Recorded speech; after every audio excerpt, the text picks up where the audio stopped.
You're lying on the sofa under a blanket, lights dimmed, watching your favorite TV show. Your cat is laid across you, sleeping but purring quietly. All is calm. All is good. But then out of the corner of your eye you spot him.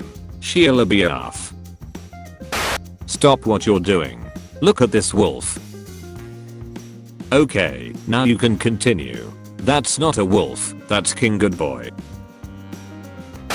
Till that the Netherlands provides free heroin to addicts 3 times a day, along with clinics in which to do the drug. It's a good and clever scheme.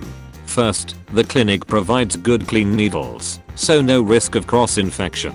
Second, with the addicts going to the clinic, that takes money away from the local drug dealers. Why pay someone when you can get it for free? Third, the drugs are clean, not cut with anything that may be dangerous to the addict's health. Fourth, they have medical staff on hand to help the patient in the event of an overdose. Most odds are survivable, provided they get medical attention in time. Fifth, they are offered counseling services and recovery programs to help them get clean. You'd be surprised at the number of addicts who are just taking the drugs to not feel the pain of withdrawal and remain addicts simply because they have no access to decent programs to help them get clean. It has been proven to be effective, and drug addiction in the Netherlands is at an all-time low. If more countries treated drug addiction as a disease to be treated, rather than a problem to be demonized, there could be some real progress made. It's hard being an Australian online, because if I say F liberals, they're ruining the country. Most of y'all are gonna think I'm some right-wing Nazi piece of but I just need to remind y'all that the Australian Liberal Party are the far-right party, and basically Republicans. Is everything opposite in Australia? Game theory. Which Pokemon could I most easily kill with my bare hands? Current first place, Mr. Mime. Not because Mr. Mime is particularly weak, but because if I ever saw a Mr. Mime in real life, I would be filled with the exact power needed to kill a Mr. Mime. Stop, I need that pic of the boy who took his cat to prom, and she has a little dress and is looking up at him with 100% love and tenderness. There she is. Love, tenderness. That's actually not how last names work. Hollywood Reporter. Want to see Indiana Jones as a woman? Spielberg, we'd have to change the name from Jones to Joan. And there would be nothing wrong with that. Literally, what the F? Through gritted teeth. Straight white man. Plus his name was Henry, and he called himself Indiana, after their dog that he loved. So could even be Henrietta Jones, and still call herself Indiana, and nothing need change at all. I'm a woman, and my last name is Jones? What the literal F? Your name is Jonazette now. I'm sorry, Ms. Indiana Jonazette and the Queendom of the Crystal Skullabella. Every time I hear about Children of the Corn, I think about the guy I met at Comic-Con, who actually lived in the town they filmed that movie at, and on the farm where they filmed In the Corn.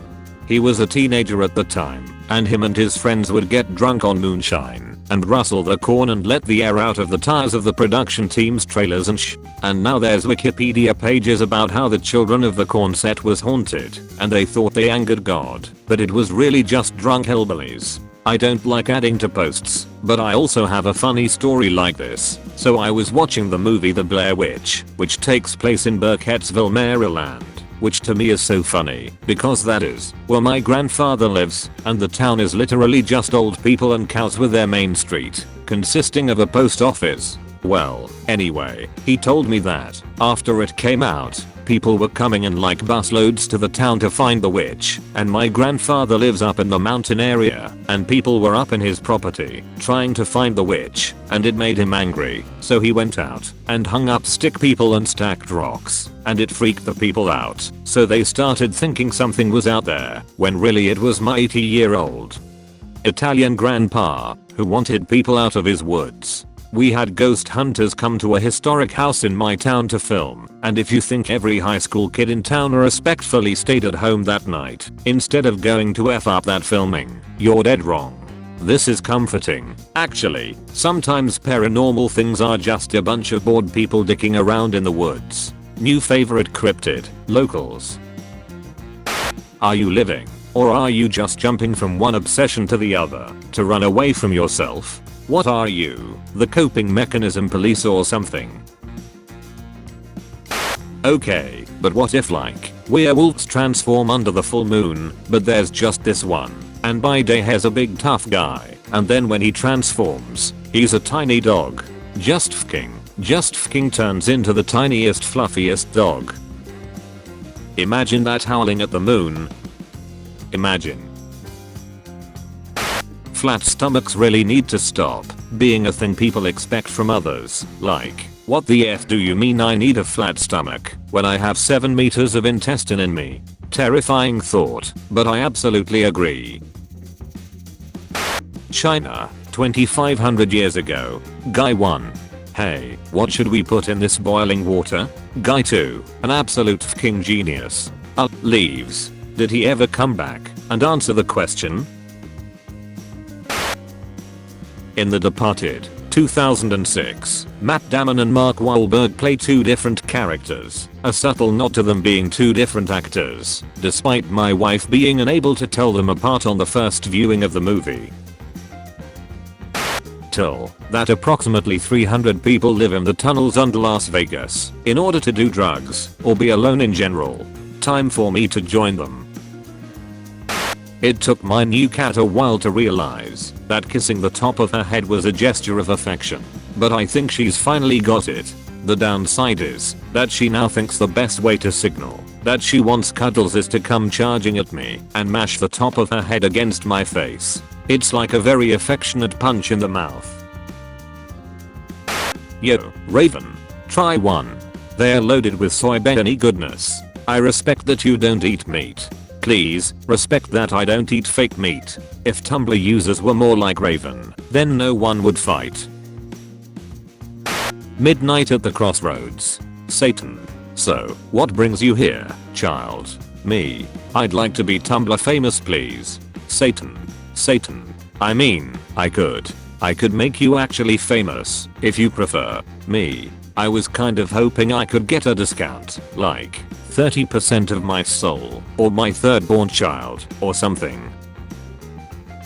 How many muggle-born kids showed up at Hogwarts? Like, I get you're into magic, and don't get me wrong, magic is awesome, but please, don't try and tell me quills and icicles make more sense than pencils. I realize you have an aesthetic going, but admit it's just for looks. Imagine how many muggles' parents looked at the supply list and went, parchment, quills, icicles, F this, we are going to Staples. And then imagine if the muggle parents start getting into arguments with the teachers when they start getting messages telling them their kids aren't using the proper materials. Okay look, we can accept working with frog livers, turning mice into fine china, and whatever the F arithmancy is, but we are not going to let you shame our kids just because they choose to use a Bic pen instead of this ye old cool bullshit. Also, it's called a spiral notebook, and I'm not gonna make my bee drag around 500 feet of loose parchment just because you people have a theme going. Aesthetic or death. Seeing John Mulaney posts tagged with John Mulaney spoilers is the funniest fking thing. John Mulaney dies in Infinity War. As a child of divorce, few things are as funny to me as the concept of alimony. Like you have to pay your ex-wife recompense for the crime of being a fail husband. Just got my cringe money from my fail husband. Funniest thing would be if when Queen Elizabeth dies or steps down and Charles is all ready to assume the throne, here comes King Arthur, Excalibur in hand, sauntering back from Avalon, like, oof, what a nap. Thanks for keeping the chair warm, I'm back to be king again. Like, given that King Arthur isn't actually dead, he'll be back to be king again someday. It's, like, an actual aspect of the legend, and a thing that a lot of people purport to believe. Has anyone ever actually tried it? Showing up to Buckingham Palace, claiming to be Arthur Pendragon, the once and future king, and assume the throne. Does the British government have a protocol for checking whether someone claiming to be King Arthur actually is? Does Parliament have a secret picture of the real Excalibur, kept under lock and key, only viewed if someone claims to be King Arthur, that they can use to confirm or refute the identity of alleged King Arthur? If not, how do they deter every jackass with a sword from pretending to be him? Does filing a false King Arthur report constitute treason?